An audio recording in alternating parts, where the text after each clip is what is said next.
So, thank you very much for having me again, and it's great to be back here again at the Humanist community of Silicon Valley.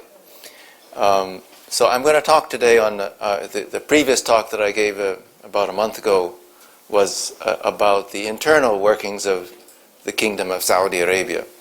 And today I'm going to talk more about its external relations, its relation with the U.S., and also about something that you've heard a lot about, which is its conflict with, or apparent conflict with Iran, and it also impacts U.S. policy towards Iran. So the whole geopolitics of the region are tied in here.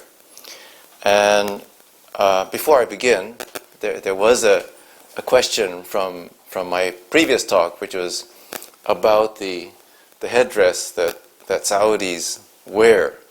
So I thought, well, why don't I just bring one in and demonstrate it? And so this is a kafia, and so it's basically a square piece of cloth that is folded into a triangle. It's folded in half along the diagonal to make a triangle, and it's just put over the head like this, and then these. Okay, so you can come up afterwards. You can come up and feel it and no, it's rope kind of. It's kind of like rope. But you can, after the talk, you can come up, take a look, and touch Sharat, it. Please don't talk to him. It's bad news for the video. Okay. If he says something, don't answer. All right. Okay. So this is basically how it works. Okay. And okay. So you can look at it afterwards. All right. So the United States has a long relationship with Saudi Arabia that goes back to the founding of the kingdom, and it is irrespective of who is president. Saudi Arabia has always been a close ally with the U.S. or the U.S. government, and we'll get into the reasons why that is. So this is sort of an outline of some of the things that I will attempt to deal with in this talk, beginning with the foundations of the kingdom, the nature of the oil economy, and the U.S.'s role in the establishment of that oil economy. I covered some of these last time, the labor system, so I'm not going to go too much into the labor system. We talked about contradictions last time, and actually the protest is the subject of a whole another talk on the Arab Spring and all of that. But I'll focus a lot on the rivalry with Iran, economic and social reforms, the power struggles that have gone on in the kingdom, and its role in the global economic system, which is really the crucial piece here, and maybe some discussion of the future. So first of all, the Kingdom of Saudi Arabia occupies the greater part of what we call the Arabian Peninsula. There are 7 countries that comprise the Arabian Peninsula. I don't think I have that map here right. And so the Saudi Arabia is the centerpiece of the Arabian Peninsula. It's bounded by the Persian Gulf, and I call it the Persian-Arabian Gulf, because the Iranians call it the Persian Gulf, the Arabs call it the Arabian Gulf. So the best compromise is to call it the Persian-Arabian Gulf. And then you have the Red Sea on the west side, and on the south the Indian Ocean. And the other countries in the peninsula are Kuwait, Bahrain, Qatar, the United Arab Emirates, Oman, and Yemen. And of these 7 countries, 6 of them belong to a confederation called the GCC, the Gulf Cooperation Council. So the Gulf Cooperation Council consists of 6 of these countries, and those 6 what they have in common is that they are all oil producers in some measure. Oman is the least of them in terms of being an oil producer. It is a small oil exporter. Saudi Arabia, of course, is the largest and also the biggest exporter. It is the world's largest oil exporter. And until recently, Saudi Arabia was also, the world's largest oil producer.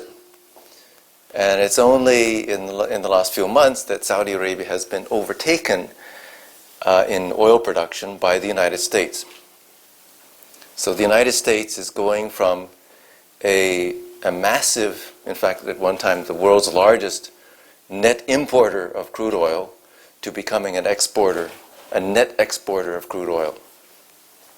So this is going to change, it is changing the economic relationship with the United States and Saudi Arabia. And so those countries are all oil exporters. The other thing that they have in common is that they are all monarchies. They all have kings or emirs, sort of that means prince, but it's the same thing. It is the monarch of those countries. The only exception is Yemen. So Yemen down here is the only country that is not an oil producer and is not a monarchy. Do the colors represent vegetation? The green? No. I'll take questions at the end. So let's look at the power alliance that came to create the Kingdom of Saudi Arabia in the 1930s. Was really an alliance between Mohammed bin Saud, and what he wanted to do was, and he had a band of his own sort of militia that went around the kingdom trying to fight against renegade tribes or tribes in the Arabian Peninsula. So throughout this peninsula, this is the historical population here are Bedouins who are nomadic. The only exception to the nomadism are the cities, the historical cities, including Medina, Mecca, which are the 2 holy cities, and Jeddah being the commercial center. So Jeddah was a crucial element of the trade in spices between India and Europe. It was also the entry point for pilgrims going to Mecca and Al-Madinah. And so apart from these cities, historically this was occupied mostly by Bedouins. Riyadh was a village in those days, and a few other towns here, but apart from those towns, this was a nomadic population. And so what the Mohammed bin Saud wanted to do was he launched a campaign to try to unify all the tribes of the Arabian Peninsula. And in order to do that, he needed to make an agreement with Muhammad Abd bin Wahab. And Al-Wahhab was the foremost religious leader in the center of Saudi Arabia. Of course, it wasn't Saudi Arabia in those days, but I'm talking about the Arabian Peninsula. And he was a conservative religious thinker. And today, we hear this notion that Saudi Arabian Islam represents a very conservative version of Islam. In the West, it's often referred to as Wahhabism. And of course, if you go to Saudi Arabia, you'll never hear that term. Nobody in Saudi Arabia talks about Wahhabism. To them, it's simply this is Islam as they view it.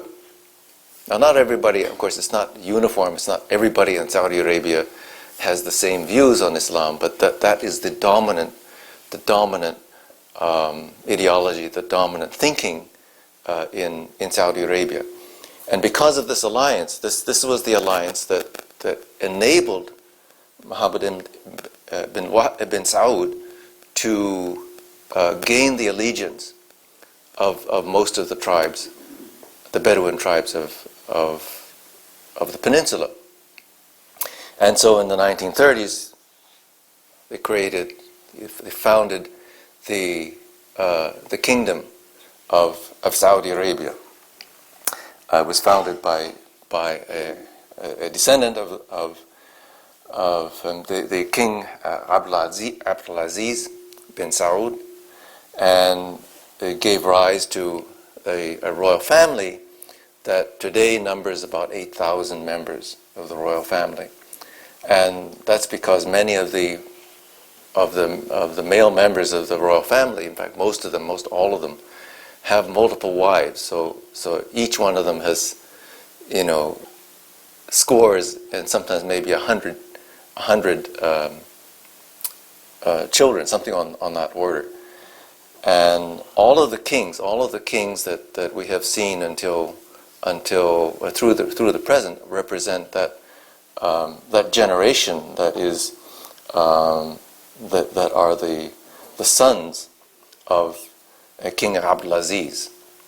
And so the fact that you've heard a lot in the news about the Crown Prince Mohammed bin Salman, and Mohammed bin Salman is today the de facto ruler, in the sense that his father, King Salman, is 83, 84 years old. He's in poor health, and so he's not able to travel. He's not able to give a lot of speeches and be very activist. And so he's sort of delegated all of this responsibility to his son.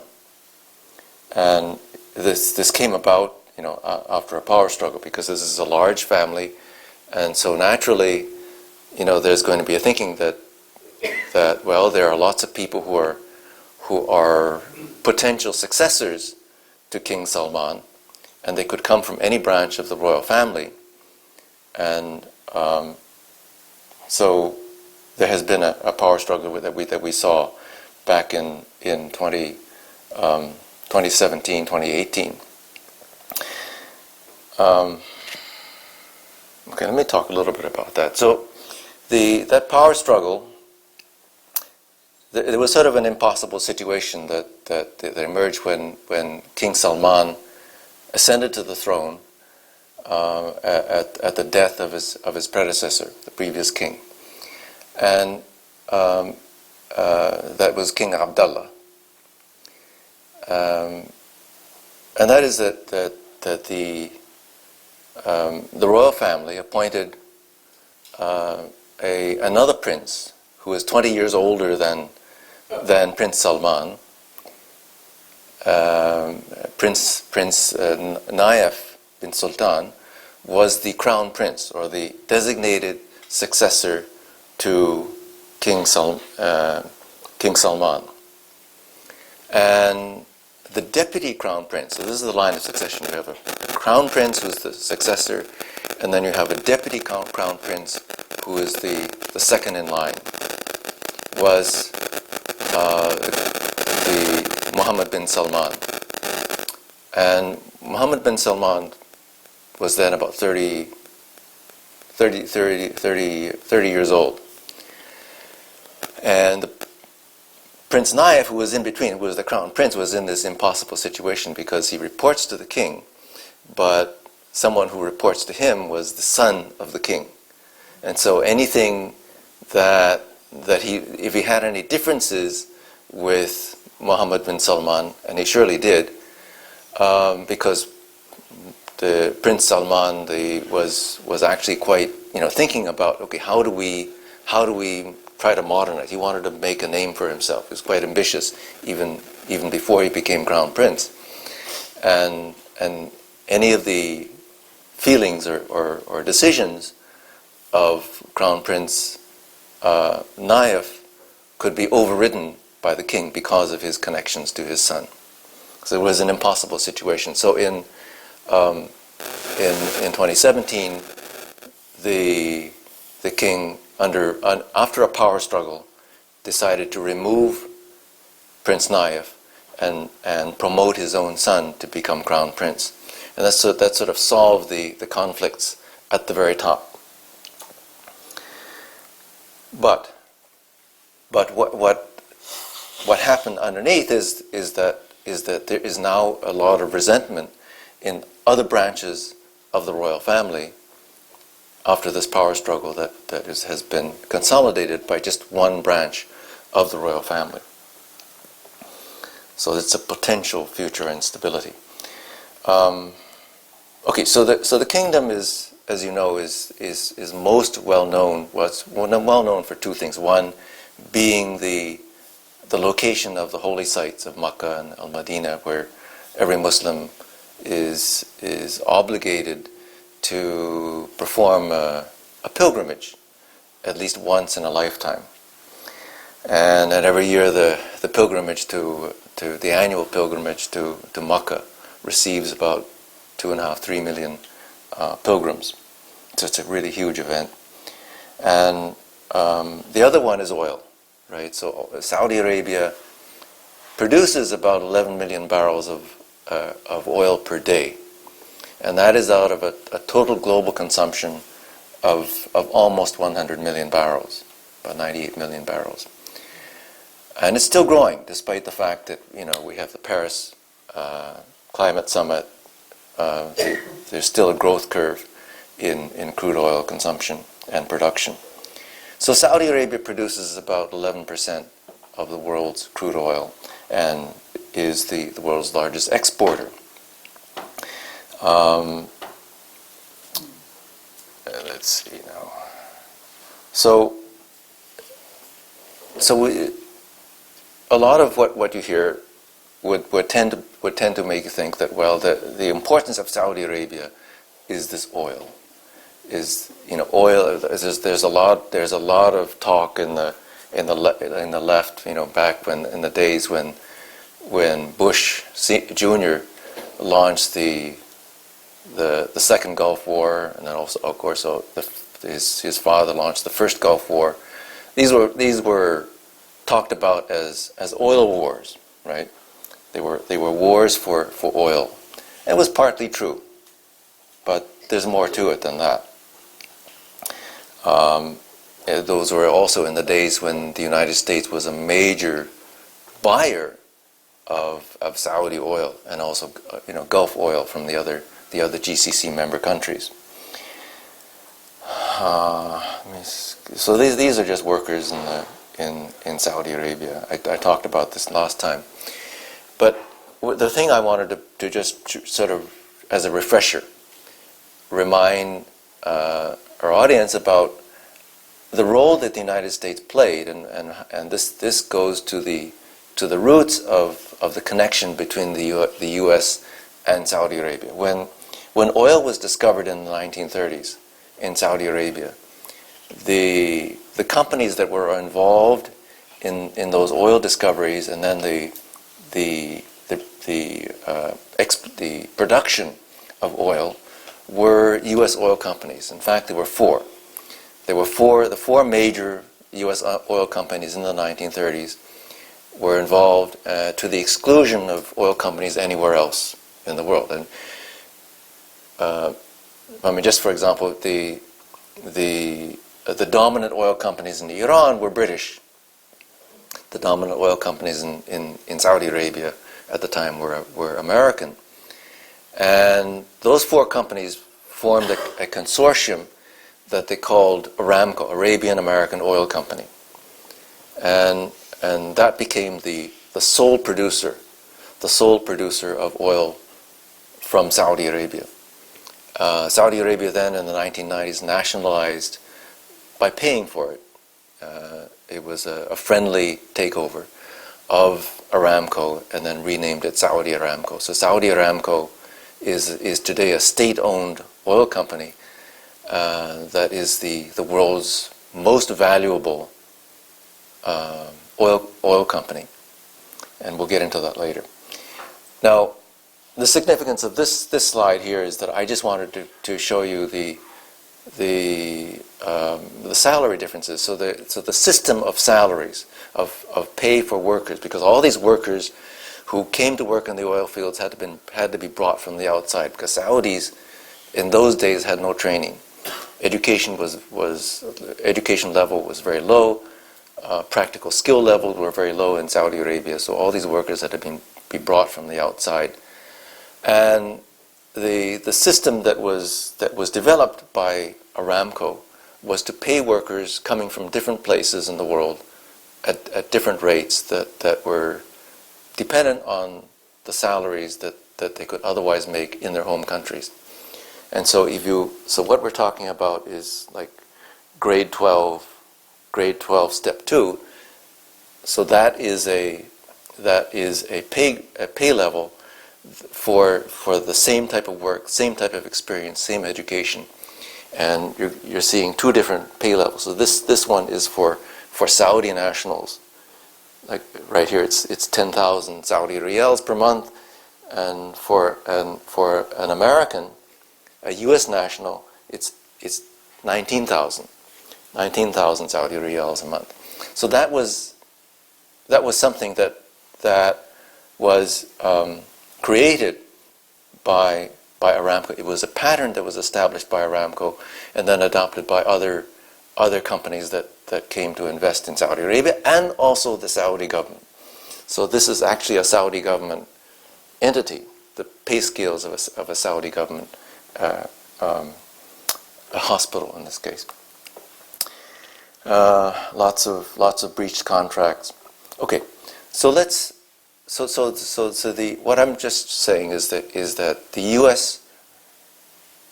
and U.S. companies have a large responsibility for setting up the administrative patterns, the administrative systems in the Kingdom of Saudi Arabia.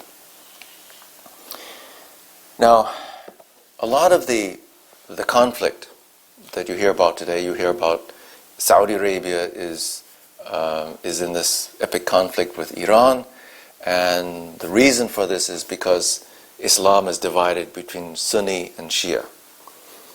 And on the surface, that seems plausible, because Saudi Arabia is 90% Sunni. It is about 10% Shia. Okay, and these are, it's just like in Christianity, between Catholics and Protestants. And Iran, it's just the opposite. It's 90% Shia and about 10% Sunni. Okay, so on the surface, it looks like, yeah, it sounds reasonable that it's a conflict between two different branches of Islam. But if you look at the alliances, so for example, Iran is one of the big backers of the government in Syria, and that you see that Syria is a predominantly Sunni country. It is, in the case of Lebanon, the Shias are a majority, and Iran is backing Hezbollah, which is a Shia political party in Lebanon. I think it is falsely designated by the United States government as a terrorist organization. It is actually a party that participates in elections and actually holds the largest number of seats right now in the Lebanese parliament.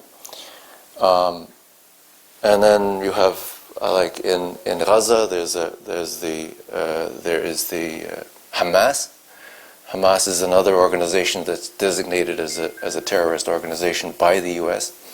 But it's again an electoral party as well. It is an armed force, but it is also an electoral party that won the Palestinian elections in 2006, not only in Gaza but also in the West Bank.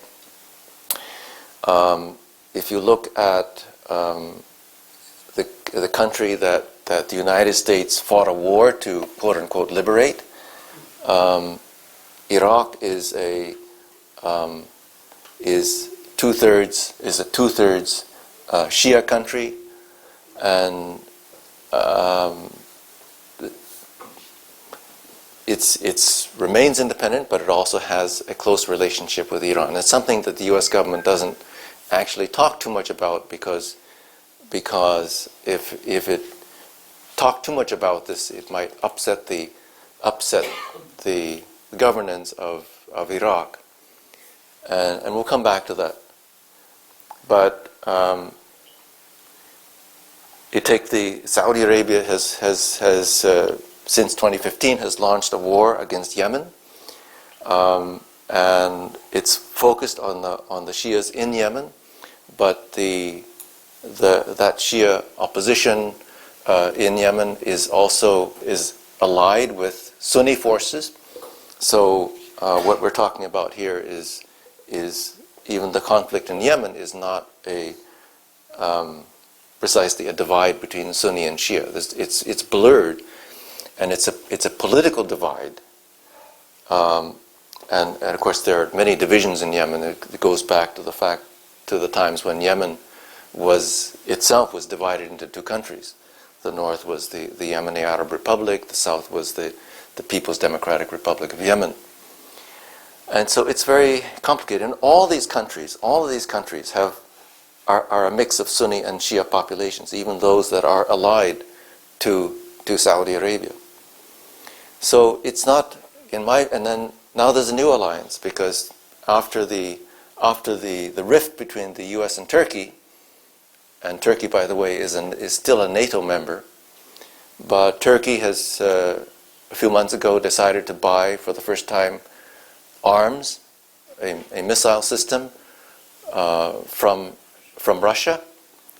There is a warming between Turkey and Iran. So there was a summit some months ago between the Iranian President Rouhani and Turkey's Erdogan and Vladimir Putin.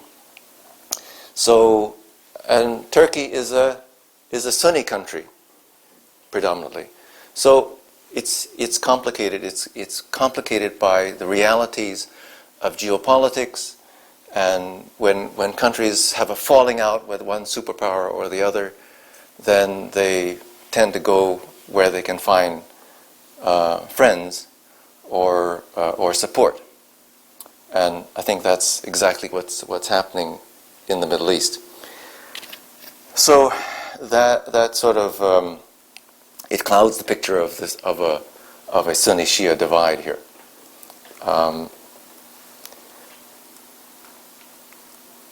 Now, one thing that is interesting is how the divide between Saudi Arabia and Iran developed, and some of it has to do with this is Makkah, and there were a number of incidents, just like year after year. There were incidents where, because of a stampede that happened, a panic. You remember, you got 2 to 3 million pilgrims packed into Makkah, into the holy parts of Makkah, and people are standing shoulder to shoulder, millions of people, and then if there's somebody panics, then suddenly there's a stampede, and when there's a stampede, people fall down, they get trampled, and they die, and so there were quite a few of these incidents, what we call Hajj. I'm calling Hajj incidents, and how these incidents, and many of the pilgrims who died were Iranians, and so this was one of the reasons why that inflamed relations between Saudi Arabia and Iran. So Saudi Arabia and Iran have not always been adversaries. I mean, they were allies because they were at one time during the Shah. So before 1979, Saudi Arabia and Iran were on the same side because they were both U.S. allies. After the Islamic Revolution in 1979, they still had diplomatic relations. there was no deep animosity between these two countries. But it's through a process of a number of incidents like these, plus the fact that Saudi Arabia now wanted to gradually, over time, wanted to start flexing its muscles. It was buying all these arms, and it wanted to assert itself. And there's also the fact of what the U.S. position on it. Anyway, Saudi Arabia, and so this is another picture that is put forth by the media, where Iran and Saudi Arabia are seen backing opposite sides in various conflicts. And in the case of, the most a notable one is Qatar. So Saudi Arabia was Qatar is a member of was until recently a member of the GCC. It pulled out last year because Saudi Arabia and the other GCC members decided to launch an embargo against Qatar. Qatar is what makes Qatar different from the other GCC members is you might think, well, one, it's a gas producer. The rest are crude oil producers, but that's not it. It does have a Shia population, minority population, but so do the others. And the reason that Qatar was singled out was because Qatar was, throughout the Arab Spring, was backing the wrong side. It was backing the Muslim Brotherhood and those forces in Syria, in Egypt, in Turkey that were backing the Muslim Brotherhood. So for that reason, and so Qatar, Turkey, Iran have in some ways become closer together. So that's some of what is going on there. But there's a lot of shifting alliances.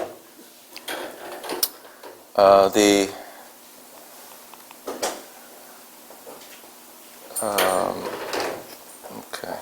So this is just a scene from the war in Yemen that Saudi Arabia and the Emirates launched against in Yemen. So it has been declared by the United Nations to be the most serious humanitarian catastrophe of the present time, and the United States has been continuing to sell arms to the Saudis, and in fact Donald Trump boasts about it, saying that, well, we have just signed deals to sell another $110 billion of military hardware to Saudi Arabia. And of course it's not exactly 110 billion. That includes a lot of previous contracts and contracts that were already in the pipeline. So it's really a big exaggeration, but nevertheless it shows an intent to be supportive of the Kingdom of Saudi Arabia in its war against Yemen, which fortunately Congress has spoken out against this, but Trump of course has the power of the veto to override Congress or Congress's objections. This is just a scene of some Saudi firepower on the Yemen border. Most of the damage has been done through airstrikes. The Saudi Arabia has been flexing its muscles because it has become the world's largest. It has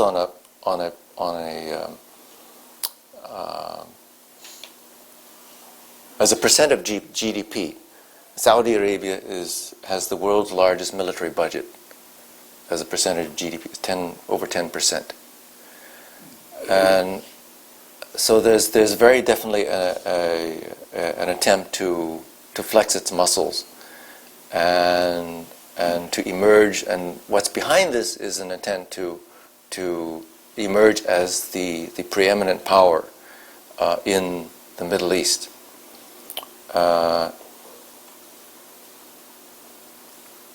It is also the world's largest importer of arms, and there was only 1 year when India topped Saudi Arabia. And most of those arms, the overwhelming majority of those arms, are U.S. arms. Let's get that one. Saudi Arabia has in recent years been in a crisis because it has its economy is so much tied to oil prices. And so when the price of crude oil goes down, the revenue of the Saudi government goes way down. Most of it comes from the Saudi Aramco. So I want to talk a little bit about Saudi Aramco right now. So Saudi Aramco has been one of Prince Salman, Crown Prince Salman's strategies is to raise funding at a time when Saudi revenues are drastically lower than they were a few years ago. And so one strategy is to take Saudi Aramco, which is the biggest single asset that Saudi Arabia has, and take it public by raising capital, sell stock, do an IPO, sell stock, and raise capital that way. The problem with that is that it would require disclosures that the kingdom has found too risky, and two, there are requirements of the global exchanges, whether it's the Nasdaq or the New York Stock Exchange or the London Stock Exchange. There are regulatory requirements that they're not prepared to meet. But the plan was to sell just 5%, issue shares for just 5% of Saudi Aramco for a hoped-for valuation of about $100 billion, and that would value Saudi Aramco at $2 trillion, which would certainly make it by far the most valuable company in the world, almost double the value of Apple. That didn't happen. They backed down because they were scared of the regulatory requirements. So what they decided to do was instead to issue some debt, so issue some corporate bonds. But even that required some disclosures that revealed for the first time that the profits of Saudi Aramco. So this is, I think it's for last year, the profits of Saudi Aramco were about $110 billion. So almost twice the profits of Apple Computer. Certainly, and it is out of those profits that come the bulk of the revenues for the Saudi government. And so that the kind of dollars that we're talking about underline the importance of Saudi Arabia. What's important? I mean, oil is important because it is the most valuable commodity that is traded globally. But it's the money flows that result from that. Okay, so before I get there, so another thing that Prince Salman was trying to do was to build he had some grand plans to develop the kingdom, which is to build new cities. So these are two existing cities that were built from scratch, Yanb al-Bahar and Al-Jubail. These are industrial cities that were initiated in 1975 to try to diversify the economy of the kingdom. And to some extent they succeeded. They created a number of industries, including many that were state-owned, such as SABIC. The biggest one is SABIC, Saudi Basic Industries Corporation, which is mostly a refiner, a downstream refiner of petroleum products. And so there's some diversification, but not, if you look at it as a total percentage of the economy, it has barely made a dent. And he has a grand plan, which he initiated 2 years ago. It hasn't started yet, called NEOM. So NEOM is a very funny acronym, and it stands for Neo Mustaqbal. Mustaqbal in Arabic means future. So new future. It's a hybrid acronym. And it's supposed to be a city that will be bigger than New York City in area. And you know, there will be trillions of dollars of investment to make this city happen. So anyway, that's a dream, which hasn't gotten off the ground yet. But the point is that to enable these dreams, one has to raise a lot of money that the kingdom does not have right now.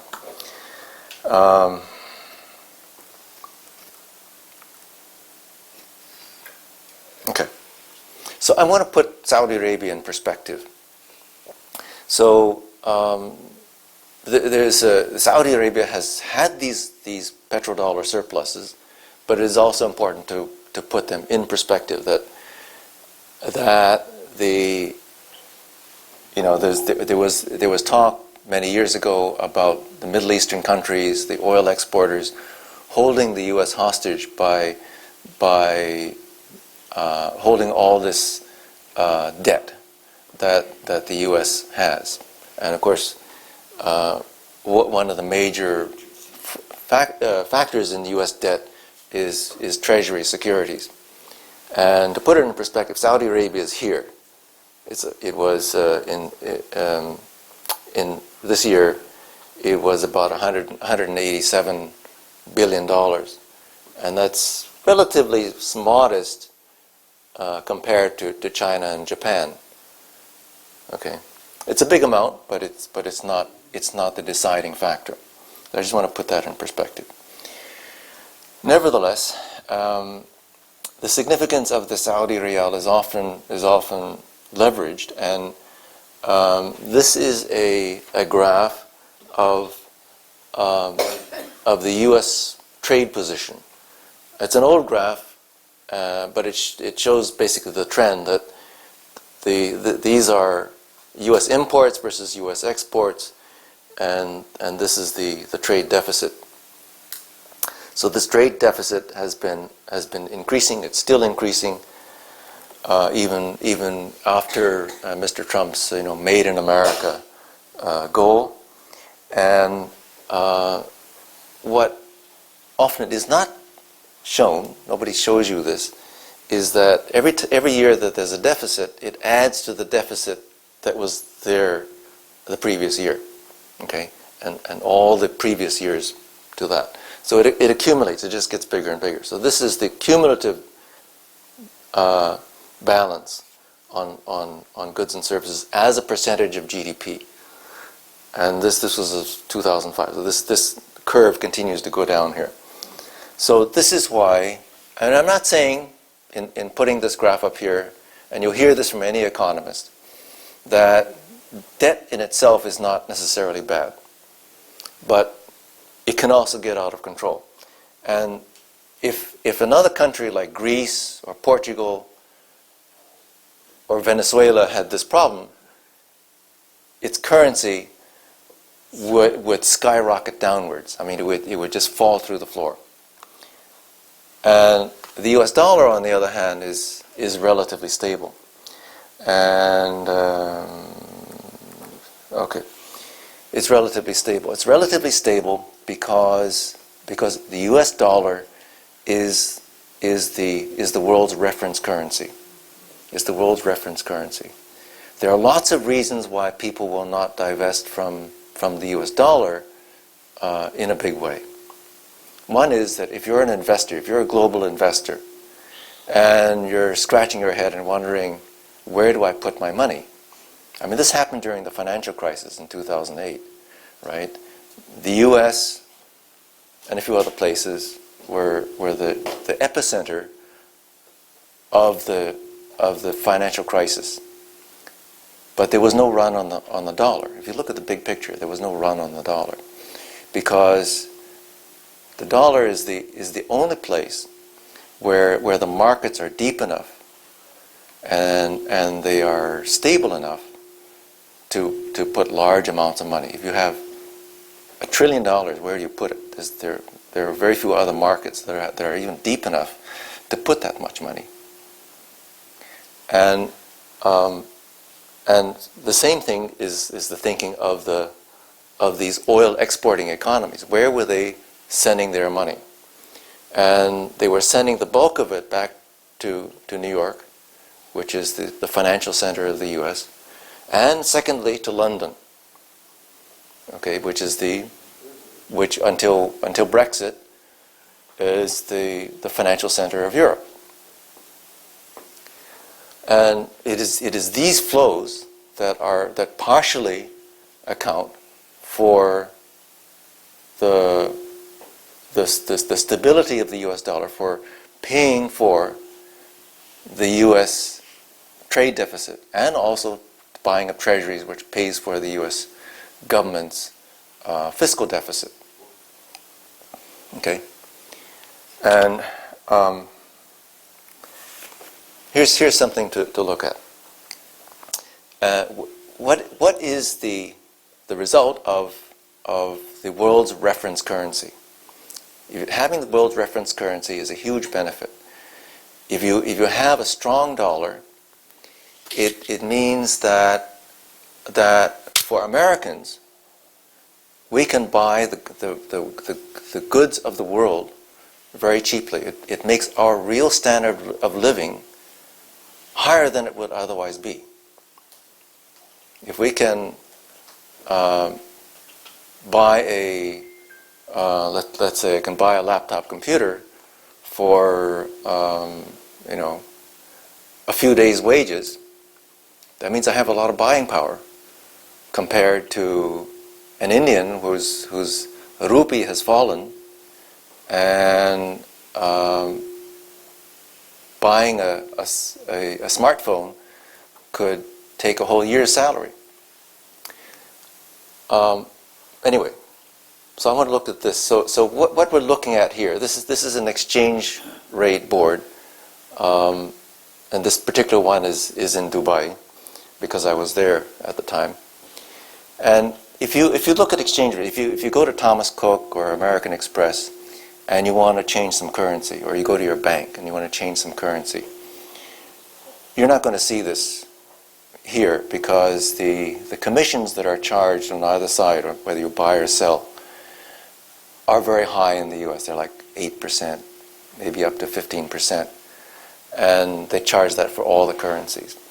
But if you go to a place like Dubai, which has much lower commissions, and the rates are based more on the real spreads. So what we're talking about is the difference between the buy and the sell rate. The difference between the buy and the sell rate is the spread. And the spread reflects the risk. So for example, the Bangladesh taka has a 30% spread between the buy and the sell rate, reflecting the risk of holding Bangladesh taka. The euro, the world's number 2 currency, has a spread of almost 6%. Okay, so because this is stable, everybody knows the euro is going to be there 10 years from now. But the US dollar is alone at having a spread of 1.25%. And that's because it's the world's reference currency. It's also the most highly traded currency. Of all the currency trades that take place in the world, that's $5 trillion every day. $5 trillion every day changes hands. 81% of those transactions involve the US dollar. Even though the US is less than a quarter of the world's GDP. So I would suggest that Saudi Arabia and the Gulf exporters play a role. It's not as big as it used to be, a role in stabilizing the US dollar, because Saudi Arabia and the Gulf economies peg it's a loose peg, but it is a sort of peg in the sense that the Saudi riyal fluctuates with the US dollar. It's always been about 3.75 Saudi riyals to the dollar. Why is that important? Because Saudi Arabia has this trade surplus. It has the trade surplus that offsets the U.S., partially offsets the U.S. trade deficit. And so that the two tend to move in opposite directions, but when they peg them together, they stabilize each other. Saudi Arabia, when the IPCC, this is the Intergovernmental Panel on Climate Change, issued its report last year, the UN Climate Summit was to consider this report, to discuss this report, and decide on concrete actions that the world should take to address climate change. And this was the meeting in Katowice, Poland. And 4 countries took upon themselves to block discussion of the IPCC report. And the first and foremost of them was the Kingdom of Saudi Arabia, along with the US, Russia, and Kuwait. They did not want to discuss this because it would put pressure on these countries which have, these countries, by the way, are among those that have the highest per capita emission of greenhouse gases. And by the way, Saudi Arabia used to be, at one time, was the largest flarer of natural gas, because they would pump out crude oil. They didn't want to deal with the natural gas because it had to be pressurized and cooled, so they just flare it. Now they've taken care of that because they produce so much natural gas that they realize that there's money to be made in it. The technology has changed. So other countries became the largest flares, like Nigeria, like Iraq, Iran, Qatar. When I fly over the Arabian Gulf, I see all these lights at night, and those are flares. And believe it or not, today, because of micro production in the Permian Basin, in the Bakken fields, there are lots of isolated wells that are producing crude oil by fracking. There's natural gas that comes up along with it, and the U.S. is flaring that. So the U.S. is today the world's largest flarer, unfortunately. And Trump administration policies are not going to help cut that down. And flaring, of course, is a totally wasteful. It's, in terms of greenhouse gas emissions, it's totally unnecessary, totally wasteful, right? But it's better than if you allowed it to leak. Sure. If you allow it to leak, I mean, I'm not, yeah. Don't shout out, please. Okay, I think, how am I doing on time? Probably need. You're 12 now. Okay, so I'm going to wrap up here. So I'm going to just say that yeah. So the Saudi Arabia is very much tied into U.S. policy. U.S. has, as a superpower, is always trying to cultivate proxies in the region. And the U.S., the pillars of U.S. foreign policy in the region, after the fall of the Shah, remain 3 countries, but one of those countries has become shaky. And so those 3 countries are Saudi Arabia. I'm talking about big powers that have the ability to project power. Saudi Arabia, Israel, and Turkey. But now, because of the shaky relationship between the U.S. and Turkey, Saudi Arabia takes on more importance. And that's why, one of the reasons why the Trump administration is very keen to maintain a favored state relationship between the U.S. government and the Saudi government. So I'm sure that this talk raises a lot of questions. It's I've barely touched the surface, but it sort of gives you some idea of what's going on here geopolitically. Thank you. Do you think, so they're the Arab countries, Arab Islamic countries, and then the non-Arab ones like Turkey and the Persian, Iran. Do you think that is a factor at all with which countries get along with each other and their history? Well, the only time when that was, I think, a factor was in the Iran-Iraq War. So in the Iran-Iraq War, if you remember, this was the year after the Islamic Revolution. 1980 in September, Saddam Hussein launched an attack on Iran that began the Iran-Iraq War that lasted until 1988. And what happened there was that all the Arab countries, Saudi Arabia, all the Gulf countries, Syria, all the Arab countries basically rallied to the support of Iraq because they feared that the result of, if Iran were to win the Iran-Iraq War, it would bring Iranian influence to their borders. But since then, it has not been that way. It has been more a question of geopolitical alliances that are based on perceptions of self-interest, perceptions of which alliances are viable, are bilateral, and also the geopolitical influence of the powers, right? The European powers, because they had a colonial heritage there. Russia, the United States. So it's since then it has become more complicated. So, we've spent trillions of dollars, we've spent trillions of dollars in the Middle East on these silly wars, and yet Saudi Arabia funds all these madrasas all over the world, creating radical terrorists, really,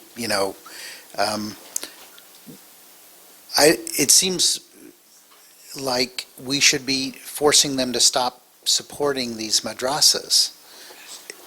So why do they support the madrasas? Okay.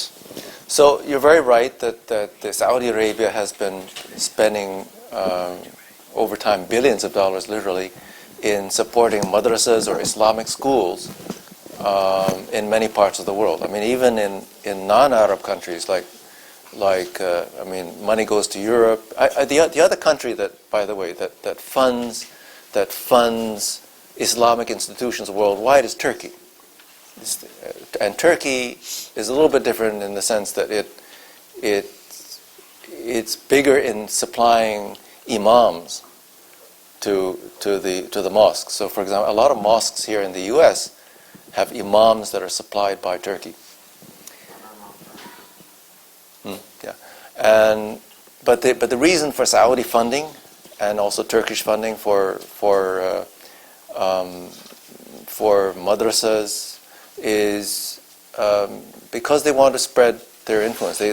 Saudi Arabia, King Fahd, so some decades ago, added to his title, and it has stuck ever since, the guardian of the holy places, the two holy places of Makkah and Al-Madinah. And so one of the outcomes of that, of taking on that mantle, is to promote Islam throughout the world.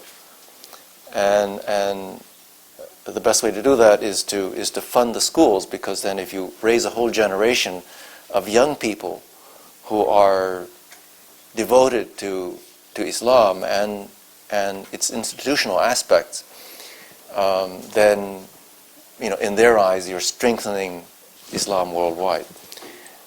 Unfortunately, it's of course the brand of Islam that they are spreading is also a very conservative one. So, for example, I used to visit madrasas in India, particularly in South India, which is more liberal, at least as far as Islam is concerned.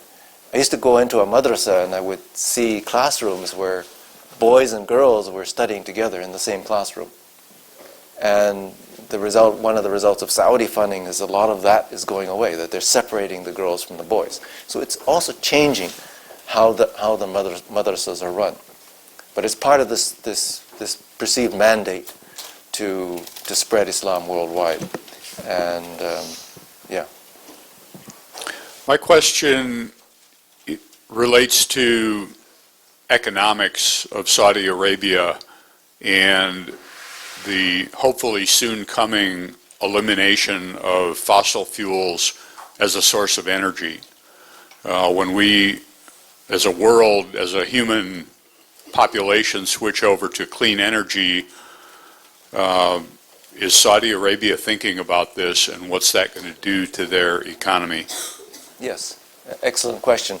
So a lot of what Crown Prince Mohammed bin Salman is doing is trying to diversify the economy, and even before, I mean, when I talked about those new cities, Al Jubail and Yanbo, the idea is to create industries that are broadening the economic base of the kingdom. And yet the only industry that you talked about adding was oil refineries. Right. It's not the only one, but it would. But yeah. So the SABIC, of course, is still oil based, and that was the biggest outcome because that was what could be done very easily. There are other industries that have also come up on a smaller scale, and that is still a goal is to diversify the economy. Part of it is through investments. If for example, take for example agriculture. There's always been a desire to diversify the economy and to make it more self-sufficient. So back in the 80s, Saudi Arabia would try to set up farms. You saw these great circular irrigation fields in Saudi Arabia. But what was happening is that to draw that much water, they were drawing down the water table by a meter per year. And those farms, they had to stop. So, and besides that, they were producing wheat at 12 times the world price of wheat. So it was not viable. So what they're doing now is they're investing, they're buying up land in East Africa, like in Kenya, Sudan, and then those captive fields are used to produce food exclusively for importation into Saudi Arabia. So there's a lot of other, that's why the foreign connection is very important. Have you published this? This is really fascinating, but I would like to see some published data, maps, charts, and photos. Do you have anything like that? Yes, well, I mean, I obviously have photos as far as charts are concerned. I don't need to create, I mean, I could, but there's actually a lot of charts. A lot of this information is publicly available. A lot of it is on the internet. Can we get it from you? I can point you to sources. If you're going to talk to somebody in the audience, repeat his comment. Okay. Okay. So the question is whether I can give you the sources of information, and what I'm saying is that all of this stuff is publicly available. You can get information from United Nations sources, the World Bank. Well, you put it in a book form. I've written some articles. They're somewhat older on this topic. For example, the question of the U.S. trade deficit. There was a big article that I published in a magazine called the Economic and Political Weekly. It's published from India, and I can give someone the reference, and then that can be circulated if you want.